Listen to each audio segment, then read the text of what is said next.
Ladies and gentlemen, welcome to yet another episode, another edition of It's Me Speaking to You. I am, as always, your ever faithful host, Mr. Jeffrey Wilson, coming to you live and direct from the gateway to the West, St. Louis, Missouri. And bow down, ladies and gentlemen, you are in the presence of royalty this day. This gentleman, this is just his amateur career, and I was just like, this is a mouthful, man, but this brother is quite decorated as an amateur wrestler. You're talking an NCAA Division II wrestler, second place in 2001 out of the University of Central Oklahoma, national champ in 2002, Big 12 conference champion out of Oklahoma State, and Division I All-American, also out of Oklahoma State. And man, and like I said, that's just his amateur career. This brother has gone on to do really cool things in mixed martial arts, professional wrestling as well, something I have a big passion for, and he's actually about to run it back very soon with one of my favorites, man, in the MMA world, Rampage Jackson, Quinton Rampage Jackson. These gentlemen are about ready to break it off. Rampage versus Mo2, Friday, March 31st. Ladies and gentlemen, welcome to the program, King Muhammed Lawal. What's up, brother? I'm doing good, man. Just chilling, man. You good, J-Dub? I am good, my man. I am good. You even got my nickname down, J-Dub. Man, so you training? Have you guys got a few weeks left? What's going on, man? Are you ready for this? Yeah, man, I'm ready, man. You know what? The first time we fought, it wasn't pretty. You know what I'm saying? It wasn't that good of a fight like it should have been. Partly because I was injured and I was just new to a new camp. But this one's gonna be off the chain. You know, I'm healthy. I've been with this camp for about 3 years now. I'm ready, man. I brought in Sherman to Tank Williams. He's a heavyweight boxer. He's fought some of the best fighters in the world. Yeah. I brought him in to emulate Quinton Jackson on the stand-up part. So I'm ready to go. Well, and I hate to see Harlem Heat break up, man. Stevie Ray and Booker T gonna go at it one more again, man. But before we get too crazy, man, tell me about that amateur career. It was very, very prolific, brother. You obviously put it down in your amateur career in wrestling. Tell me about how you got, because doing my show research, which I love to do on topics like this. You were a football player, wrestler, a little bit of everything, man. Tell me a little bit about your background. Where'd King Mo come from? Man, I was born in Tennessee. You know what I'm saying? But I call Texas my home. You know what I'm saying? I lived in Kentucky, Tennessee, Texas, Oklahoma, Colorado. I lived all over. You know what I'm saying? Throughout my youth up until past college. But I'm still growing as a person. But I've been all over the place, man. Yeah. But Texas is my home. Well, yeah, you got a lot of your sports stuff is down in the South. Oklahoma State. Were you always? Was that just kind of a natural thing for you going into sport? Because, like I said, you were more than just a wrestler and mixed martial artist. You into football. Yeah. Well, the thing is, I didn't know no other option to do nothing else. You know what I'm saying? Right. Like in Texas. Coming through Texas, everybody thought they was going to the league. I'm going to NFL, I'm going to the NBA. Right. But I knew that I was too small, but you know what? I like to compete. But, I remember after we played, I believe it was Longview, the Lobos beat us. And coach was like, hey, man, y'all missed a lot of tackles, man. I need to come in and work in the tackling, come and wrestle. So I just came. I went to wrestle like a week, 2 later, with socks on and just picked it up. He said with socks on. Oh, snap. That's hilarious. Well, yeah, you definitely picked it up, man. Not a lot of people can say, the national champ, All-American, Division I and II. It's pretty impressive, man. You more than picked it up. You excelled. Yeah, my better accomplishments happened on the international circuit. I was number one in the nation for a few years. I think a 3-time U.S. national champion in freestyle. I won a bunch of tournaments overseas, took 7th at Worlds. I was favored to win the Olympics. I got upset at the trials, but I beat the Olympic champion. I beat the 3rd place medalist at 96 kilos and 84 kilos, my original weight class. So I was, I could have won the Olympics that year, but I just got upset. So it was kind of controversial. I thought I won, but the referees, the judges can make some bad decisions, Oh, yeah. Yeah, we've definitely seen that. Roy Jones, he got robbed in the Korean Olympics. It's definitely That was a big one. Well, yeah, I mean, so then moving out of that, man, you obviously, I mean, you've tested your waters into a little bit of everything. This is why I love talking to people like, you know, I'm a big mixed martial arts fan anyway, but, you know, like I said, you've tapped your waters into a little bit of everything, and something I'm a really big, huge fan of since I was a kid was professional wrestling. And, you know, you had your chance to get into a company which is quite a bit in the news now, not really huge, but TNA. They kind of lost their big tag team champs, Matt Hardy, the Broken Matt Hardy and Jeff Hardy recently. How'd you get into professional wrestling, man? When did that bug bite you? You're from Texas, man, so you got a world class down there, and you know obviously the Funks and West Texas State. That's a big spot for. As a matter of fact, my boy. I'm shout out to my boy Terry Funk. That's Terry Funk. Man. Yeah, you know, but you know, as far as like growing up, I was a big wrestling fan. NWA. You know, yes. You know. And then, you know, I love Ric Flair, you know, Doom, and then WCW took over.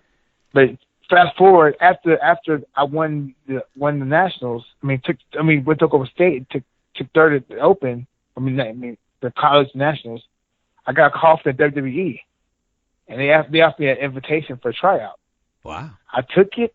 They asked me a contract, but I turned it down because I was like, you know what, I wanna you know, win the Olympics, then try to fight, then come to what year was that? What year was that you offered the contract? What year was that? It was 2003. Okay. 2004, a long time, yeah. And it was me, Brandon Eggum. When I went there, I met Big Shaq Gaspard. I met Shaniqua. I met Gail Kim. I met Molly Holly. I met Sky Too High the Worm, John Morrison, nice. Khalid Cool. You know, and even that was when Ohio Valley Wrestling was the territory for WWE. Yeah, yeah. Tom Pritchard was there. Jim Cornette. And I met the man, Jim Cornette. That was a man. Yeah. I was so starstruck when I met him, man. I love Jim Cornette. Dude, I tell you what, we got, you know, St. Louis is a mecca for wrestling, and it always has been. And my guy, shout out to Herb Simmons, every once a month runs Southern Illinois Championship Wrestling. It's been a couple years, and he'll bring in a lot of old school cats, man. Ox Baker, you know, he'll just bring in a lot of old school dudes. And one time he brought in Jim Cornette, boy, and I am a grown ass man and stood there marking out like a champ. You know, they have them autograph tables. Seriously, man, they have them autograph tables where people wait in line. I went out and bought both of his books, stepped off to the side, and people couldn't even get no chat with him because I'm sitting there just running my mouth to Jim Cornette, and I'm just like, dude, you need to step back, let these people, you know, share Jim Cornette with these people. But yeah, man, that was that era for me was just like that mid-'80s Jim Crockett, dude. I actually had on Terry Funk's boy Manny Fernandez and Ricky Morton a couple weeks ago.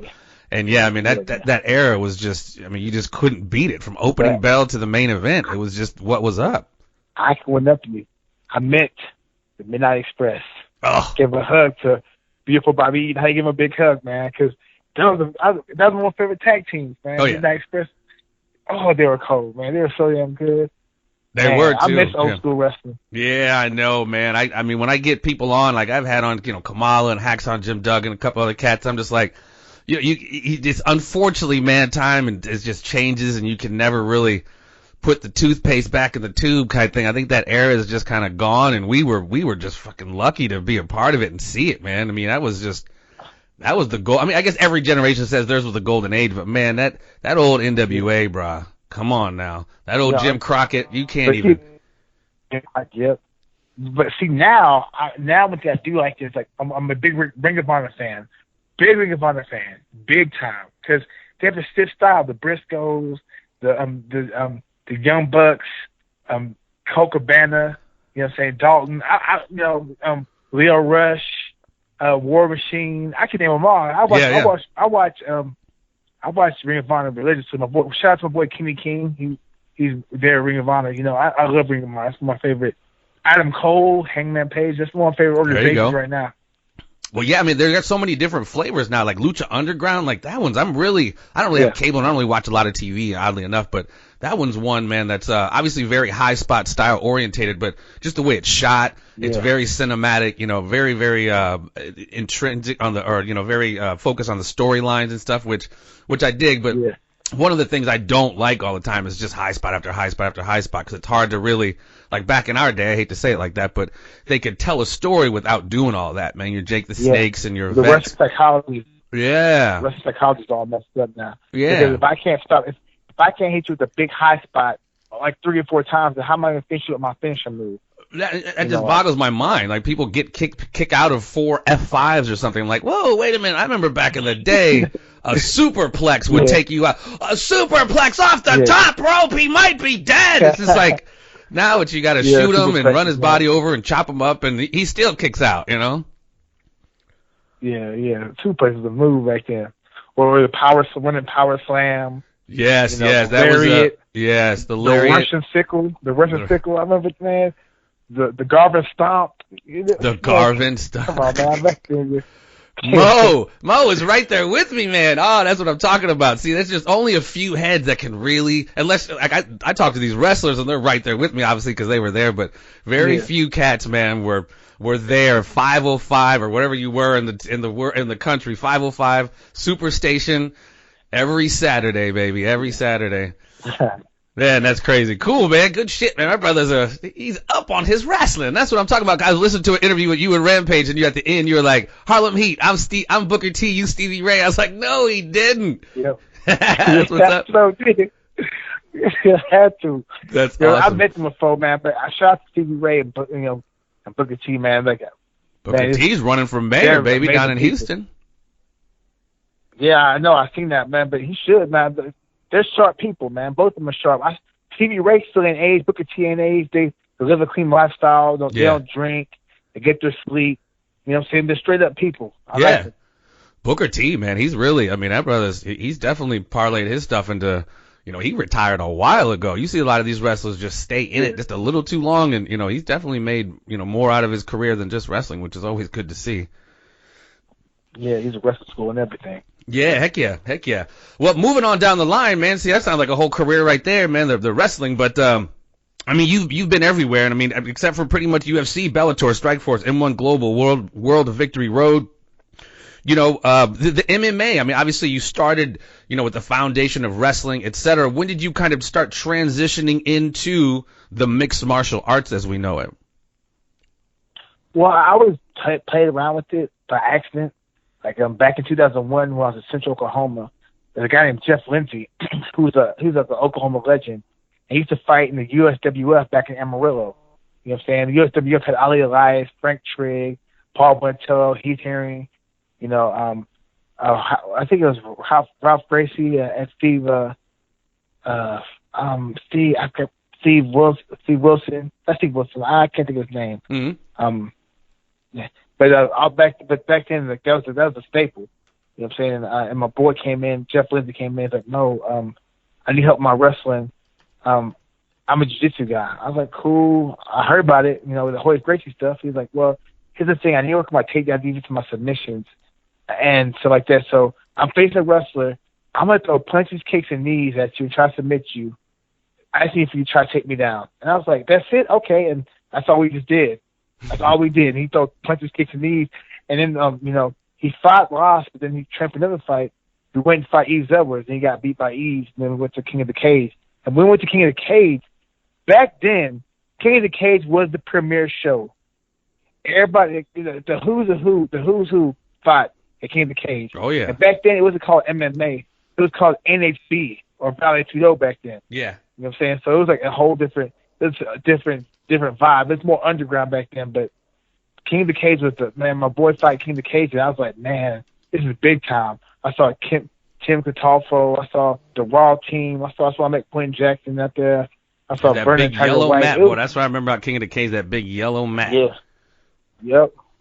It was crazy, man. But the thing is, like, I never really fully jumped into it until after the Olympic trials in 2008.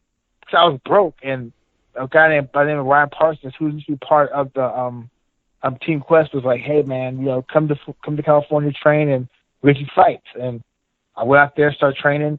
After 6 weeks of training, I got a fight. I got offered a fight in Japan to fight Travis View in Sengoku, World Victory Road. And it was a short notice fight, but I went out there and took it anyway. That's what's up, man. That's the way you do it. I mean, actually, no. I mean, you don't want to take two last second, 'cause some of these people out here nowadays are killers. You take some on some last second nowadays, you got to be these guys. I mean, and that's actually Go ahead. I was brought in to lose. You know, Travis View at the time was 54-10, but a 10-fight win streak. I weighed in. You know, I get there. I'm like, you know, I weigh in with my clothes on or shoes on at 219, fully clothed, and he weighs in. He's like 260, and like within, you know, we shake hands, and I find out I'm the co-main event, my very first fight. I'm like, oh man, I thought we were like an undercard because, you know, I haven't fought before. You know, it's my first fight. But they're like, no, you're the co-main event. And I was like, all right. And I kind of, you know, I was nervous. I was scared. But I was like, man, that's crazy. You got to put me, who ain't fought before, right. the guy that's 54-10 as a co-main event and with fight card. That's crazy. Only in Japan. But hey, like they say, you never get a second chance to make a first impression, and you did your work, and you knocked my man out in the first, you know, 2 minutes 11 seconds in the first round. Like that's a pretty good first impression to be making on folks, and you racked up several wins following that. You know what I mean? So you definitely got in strong, as they say. You made a strong impression. And that was kind of bringing my next question, man. I was talking about kids nowadays, dude. They almost come out of the womb training. You know what I mean? It's like the sport has evolved so fast, like just overnight almost. I mean, back in the day, you know, your Matt Hughes, who was still one of the best MMA guys, but he really utilizes wrestling. He didn't really have to use so much jiu-jitsu, which he did sometimes, but it was really all about people being kind of one-dimensional, not so much mixed martial artists. Nowadays, they are all, not all, but you get into certain leagues, your Bellator on certain levels, your UFC, everybody's killers, man. What are your thoughts on the evolution of the sport from, you know, your early Pride, your K1, your Glory up till now?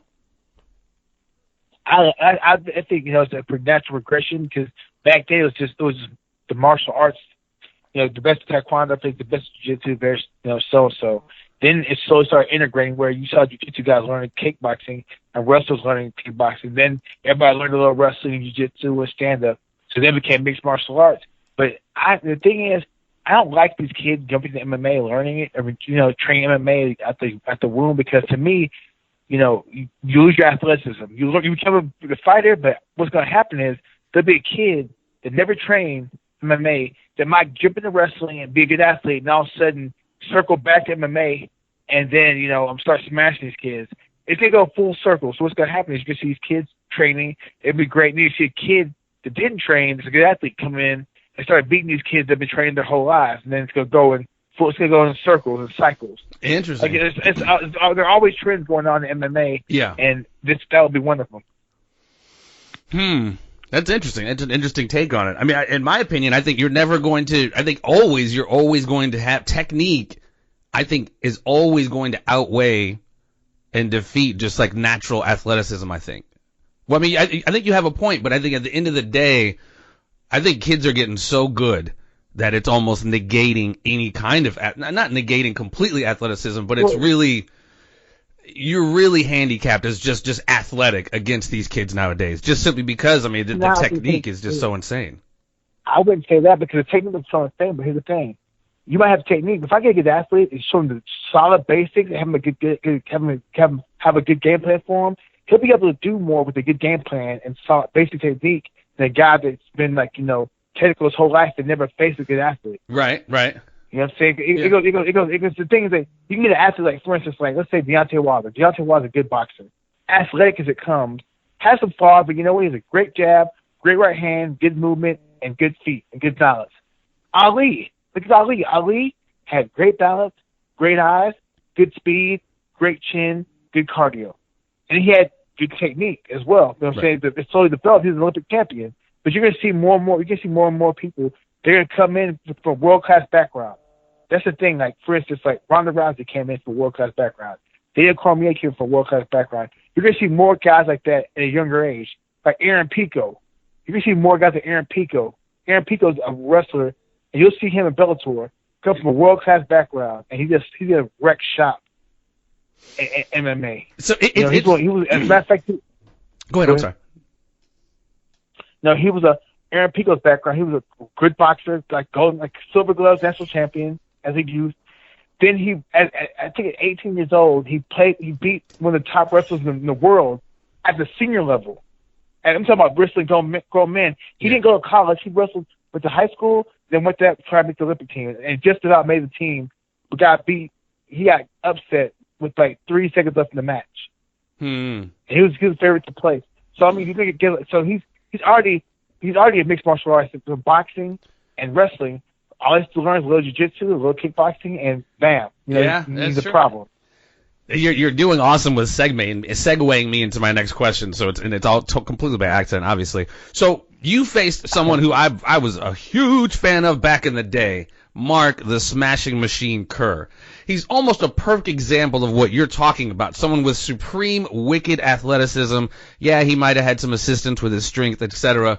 But when he came in with limited technique and just superior athleticism, was just like the original ground and pounder. I watched that fight too the other day, and it just broke my heart that you beat my man up so bad in 15 seconds or whatever it was. But say, King Mo versus Mark Kerr 15 years ago, same result? I think so, because here's the thing. Here's the problem. He was a good wrestler, but I was a better wrestler. With the size difference? Like if you were in Pride, they would do those size differences. I mean, it was a little kind of Yeah, because I wrestled guys. I wrestled heavyweight. I wrestled Steve Mocco in a wrestling match. I wrestled Tolly Thompson, who was super heavyweight champion. Okay. I wrestled Kerry McCoy. I wrestled Dan Cormier. So that's why I'm still fighting. But when I first started, when I first got a game, like I used to spar with guys that were big. Like it was real different to me. The thing about Mark Kerr is, when I look at him, his stance was too upright to do anything with me. He was too upright in his stance. Like you watch him, and his feet were too close together. So I would be able to jab him all day. He had athleticism as far as a grapple, but he had no hand. So I could have just jabbed him and moved laterally, and he would never be able to take me down. Yeah, I noticed that too. When you guys sized up, he had his hands up, but he was just, I mean, obviously the fight didn't last long, but he literally, like his feet were just completely together. That was not a fighting stance at all. Yeah, even back in the day when he was fighting, you watch him fight, because I watched it, and he had the same stance. It seemed like then he was more apt to do that double. He was way more physically able to shoot that wicked double back then. Yeah, the double was good, but the thing is, the double only works. Double can only work if you get your opponent to freeze. If you're moving laterally, it's like this. If you want to take away your opponent's jab, move laterally. If you want to take away your opponent's double leg, move laterally, because then they have to turn the double leg into a single leg or high crotch. When you're moving laterally, it's hard to shoot double leg on somebody. But they're moving straight back or forth. If they freeze or come forward or move backwards, you can double leg them. But if they're moving side to side, it's hard to get a double leg off. You can only get a single leg or high crotch, but side to side motion means that your body's cut in half, so you can only tap one leg. That's it. Yeah, that's true. Now, I didn't think about that. That's very, very interesting. Yeah, to negate the double leg, all you got to kind of do is just move. Pretty much. Interesting. Yeah. Lateral movement, side to side. Yeah, man. Yep. Yeah, that broke my heart, man. I know, Mark, it just, if you've seen that movie, The Smashing Machine, it was one of those really kind of deep, crazy, disturbing looks at, like, addiction, and dude didn't even care. He was sitting there shooting up in front of the camera people and digging through his drawer for, I was just like, holy wow. He was full on, man. But I wish him the best, man. Looks like he's, doing better now, and I think he's, married and got some kids, and wish my man Smashing Machine all the best in the world. So here we are, man. March 31st. Not going to keep you too much longer.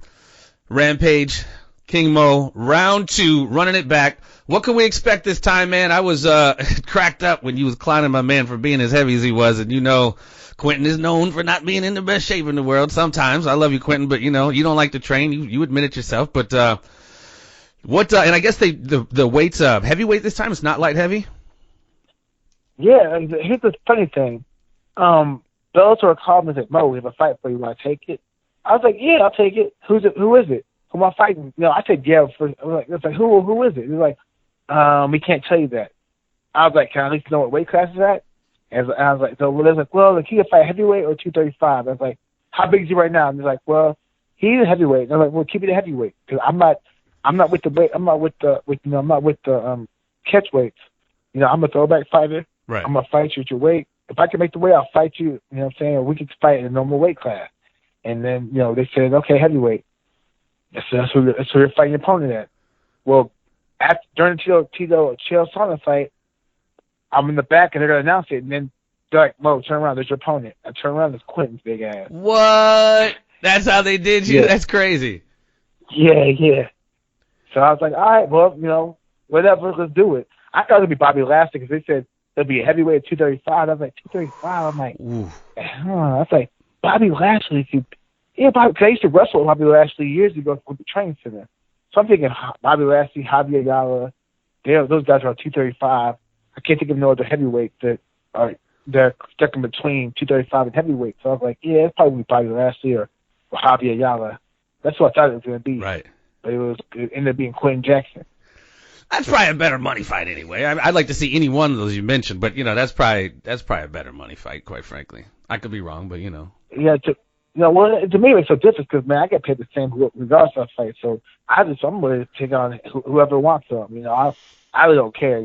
I'll fight whoever, whenever. Just give me a date. Right. Well, and I wonder, with that moving to heavyweight, I hope that doesn't incentivize Quinton to not be in the best shape, right? If he didn't have a 205 to get down to, that's a lot of wiggle room, right? Like, you know what I mean? And I know Quinton isn't at the beginning of his career, so I'm wondering exactly how he's going to come in, what kind of shape brother's going to come. Because I think, as much as people give him shit for not liking training and stuff like that, when he comes in, when he's at weigh-in, pretty much 95% of the time I've seen him, brother looks like he's ready to go. I don't know. Okay, trivia question. When's the last time he made 205? John Jones? Nope. Was it later, more recent than that? Yep. In Bellator? Because he's fought 205 in Bellator, 2 or 3 times? Or has that been heavyweight? I think it was either me or Glover. That's the last time I made 205. Yeah, actually, it was me. Last time I made 205 was me. Now, think about this. Fast forward that. He fought Maldonado after me at 215. Fast forwarded even farther. He fought Ishii at 225. Oh. So you see the trend. His weight is going up. Yeah. Man, really, I'm not, even the old Quinton, the new Quinton, I just think that I got too much for him. He might be strong here and there, but I'm strong too. He has good left hook, good overhand right hook. But the thing is, I'm gonna negate all that. He'll see what I'm talking about when we step in the cage. Right. I'm gonna negate all that. All that's done. And see, as much as I really, man, again, man, I'm sure Quinton won't listen to this, but I love Quinton, and I've always loved Quinton.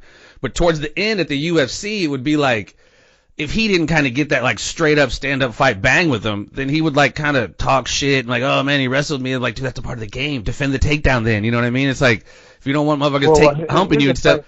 Yeah, it's right. But the thing is, you could still beat him without taking him down. Now, brother, I don't know what his cardio's like. I don't know what your cardio's like, but I was just listening to Stephen Wonderboy Thompson. He was like, I wear people out sometimes just running around them, feigning on them, making them seize up. You know what I mean? You could do a lot gassing people just on your feet. But here's the thing with this. Quinton says, oh, the guy didn't want to stand bang with me. Well, when he fought Glover, he actually shot to take Glover down. You know what I'm saying? Yeah. Here's the thing. He might say stand and bang, but a lot of his fights, the clinch happens. Why is that? It takes two to initiate a clinch. Right. Maybe because he's grabbing too. And grab is part of wrestling. He can say hump him. Here's the thing about Quinton.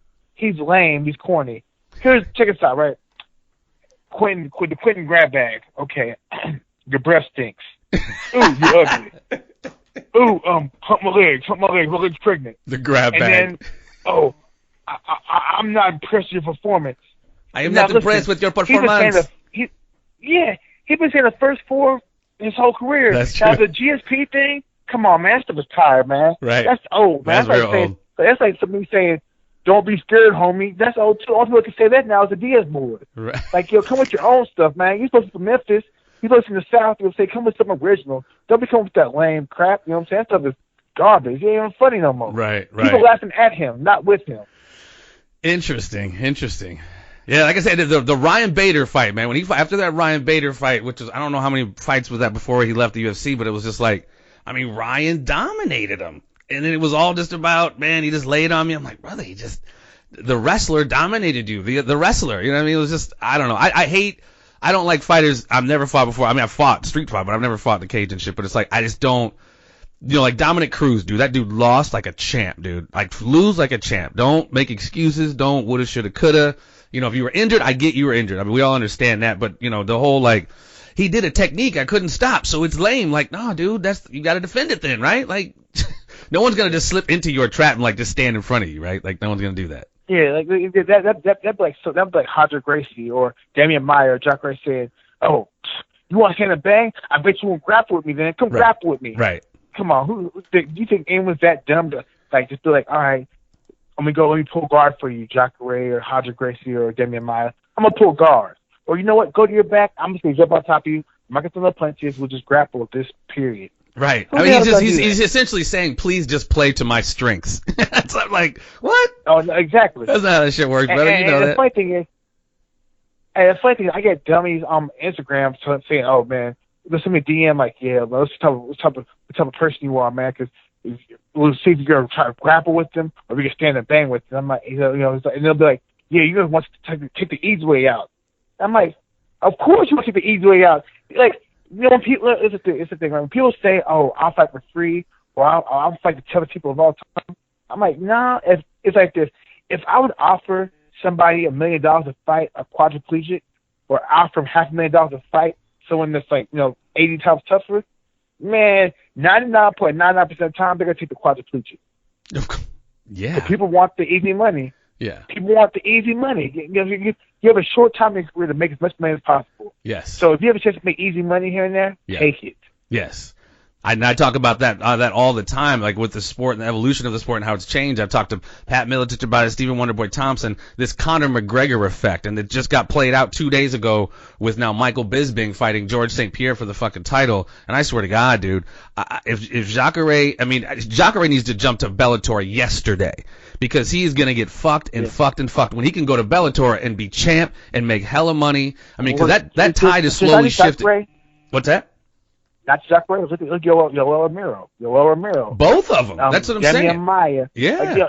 But Jacare, dude, Jacare's been getting skipped over for at least a couple years now, dude. He's been getting dissed for a hot minute. Cynthia Romero beat Jacare and then beat Chris Weidman to get a title shot. Signed the dotted line to get a title shot. Nope. The thing about this, right? Conor McGregor effect actually was a GSP effect first. Because the thing about this, GSP is the first person from a different country in the UFC to have a strong fan base. Then Bisping. After that, Conor McGregor took a whole different level. Conor McGregor has the UK behind him and most of Europe behind him. When I say that, who has Russia behind him. When I say the effect, I mean like, hey, I just won the title. Now I want to go fight fucking Tyron, or you know what I mean? Not adhering to the rankings. That's what I mean. Oh yeah. But see, the thing is that I understand what you're saying, but the thing is because they have such a strong fan base that they will make their money off of just them fighting anybody. Oh, for sure. So if you put them, so because the thing about this, like Conor McGregor think about Conor McGregor's one of the fiercest fighters in modern MMA times to not face a wrestler leading up to the belt. Think about it. Other than that, Anderson Silva didn't face a wrestler until after he won the belt. But at that time, 185, there were no wrestlers in the UFC. Now you have Chad Mendes, Frankie Edgar. You have wrestlers. Yeah. And Conor McGregor didn't face a wrestler up until he fought for the belt. And even then, Chad Mendes could fight on short notice. Well, even, and Frankie Edgar, or not Frankie Edgar, but Eddie Alvarez, he's got a pretty solid wrestling background. No, but I'm talking about, listen, I'm talking about up until his first title shot. Oh, okay. I get what you're saying. The thing about this, I'm talking about leading up to the title shot. Most you see live fighters before they get a title shot, they will face a wrestler before they get a title shot. And think about Eddie Alvarez. Eddie Alvarez was a good boxer, but his wrestling credentials, like, he was a good high school wrestler. He didn't wrestle in college. Right. Okay. Different levels. Frankie Edgar was a good high school wrestler, and in college he was pretty average. You know what I'm saying? But he was solid. But the thing is, like, he didn't go beyond high school. So, like, you can see when he got to Conor's legs. Like, I saw the replay. When he got to Conor's legs, he couldn't even, like, cut the corner or, get behind the knees because he was too high. He was on his hips. Yeah, I never even thought about that. Actually, yeah. Facing a great wrestler definitely is. I mean, it's not as sexy as some of the more stand-up fights, but I mean, that's definitely something huge to overcome. I mean, you saw it with like Stephen Wonderboy Thompson and Tyron Woodley. You know, he got taken down once and got hurt pretty bad, and then completely abandoned his game plan. Wonderboy, who did Wonderboy beat? Name the wrestlers Wonderboy beat before he fought Woodley. None. Oh God, he didn't fight. Hendricks? No. Oh no, yeah, Hendricks. I'm sorry. Yeah, he did. And he beat Ellenberger, who could wrestle, who's some of a wrestler. You know what I'm saying? Yeah. And think about George before George fought Matt. Like actually, George beat he beat a few wrestlers before he actually got to title run. Cost. You know he was already okay. Yeah, he whooped the shit out of Costa. All these guys, yeah. So all these guys, you see all these guys, like, you know, the thing is with the thing of Conor such a, you know, they saw Conor fight and they're like, oh man, a lot of Irish are here. Let's have him fight again. Man, more Irish here. Oh man, well, okay, we'll have him fight this guy, stand-up guy. Well, and he Ric Flairs it. He Dusty Rhodes it. He talks them into the building. Oh yeah. Well, the thing is that it's a little different because he don't got to talk about the building because the Irish support the Irish. No, but he does though. No. You're absolutely right. I mean, he's firing on all cylinders. He's getting his nationalistic hometown vibe. He's a great fighter, and his mic skills are off the fucking rack. So he could. I mean, he's kind of the perfect storm as far as promotion goes. And the main thing is he has a country behind him. Oh, yeah. Manny Pacquiao. Manny Pacquiao don't speak no. His English is that good. He can fight, but guess what? When he fights in Vegas, all of the Philippines, that's true. Near 95% of the Asians are supporting him. Right. He has a following. You know what I'm saying? When Khabib fights, he has all of Russia backing him. You know what I'm saying? He has a talk trash. And the thing is, Khabib is from Dagestan. And he's having like a lot of Russians don't claim him to be Russian because they look at Dagestan, Ossetia, and Chechnya as being Asian. Yeah. But the thing is, he's such a good athlete that they accept him. They're like, okay, Khabib was Russian, but then if he was a Khabib and as good as he was, they wouldn't accept him. That's how powerful of an athlete he is. Yeah, well, shit. Look at Max Schmeling. I don't know why I'm going here, but when he beat Joe Louis, he was huge. But once he lost to Joe Louis, he was done. Done. But the thing is that it helps with America. Like it's like this. I remember when Rashad fought Lyoto Machida. Lyoto came in, cheered for it. Rashad came in, booed. Right? You would never see any say it was me versus Lyoto in Brazil. I would not get no cheers. Right. Say it was me versus Conor McGregor in Ireland. 0 cheers. I get booed. But in America, like we don't really support. You know, we like whatever's different. That's true. That's where interesting. other countries are more nationalistic and they have more national pride. Very much so. See that. Very true. But in the United States, it's not like that. They're like, I'll go for I'll never forget when I fought Gegard Mousasi in Nashville, Tennessee. Bro, I was born in Murfreesboro, which is 15 minutes outside Nashville. When I fought Gegard, I got booed to death. Wow. I saw Armenian flags waving in the crowd. When Gegard came out there cheering for him. And I'm like, I was born in Tennessee. Wow. When Fedor fought Brett Rogers. Brett Rogers was born and raised at Cabrini Green Projects in Chicago. He came out to booze. Wow. When Fedor came out, you think Fedor was like a white Louis Farrakhan or something. You know what I'm saying? He came out there cheering for him like what the you know what I'm saying? It is Fedor though, you know what I mean? It's Fedor. I know it's Fedor, but at the same time, like if Anderson Silva were to fight somebody in Russia, he would get cheers, but the Russian most likely get more cheers than him. Right. Regardless. No, that is true. America is very fickle when it comes to that. They do not. I mean, we back people, but we're kind of very selective how we back people. Like, are you popular enough? Like, those guys will ride or die with you from beginning to end. We're like, you lost 3 times. Fuck you. I'm not even. Yeah, no, you're right about that. I'm going to the next guy. You know? That's very true, man. Wow. We can sit here. I can sit here and talk about, man, King Mo, Muhammed, Lawal forever, dude. We got a lot in common, my man. Shit. We got to kick it sometime. Ladies and gentlemen, shout out any social network, and we can track you down and follow your progress and your success, brother. Yeah, I'm at King Mo FH on Instagram and Twitter, but I wouldn't tweet that much, but those two, I try to be active on there. Right. You know what I'm saying? But if you want to see me smash, if you want to check out my Instagram, I killed Quinton. Probably had 10 posts where I was just killing him on his weight. Check it out if you get a chance. Yeah, most definitely. And I am most definitely, man, anxious to see you guys running that back. Rampage versus King Mo. It is Friday, March 31st. Bellator MMA, ladies and gentlemen. Man, Muhammad, I can't even thank you so much for your time, brother. I mean, I dig all my subjects that I talk to because we have similar interests, but you're a cool cat, man. I can definitely see us kicking it and having a good time, watching some wrestling, dude. Talking some wrestling. What's up? That's what's up, man. King Mo, ladies and gentlemen. Check him out Friday, March 31st against Quinton Rampage Jackson. Stay tuned, ladies and gentlemen. There will be more.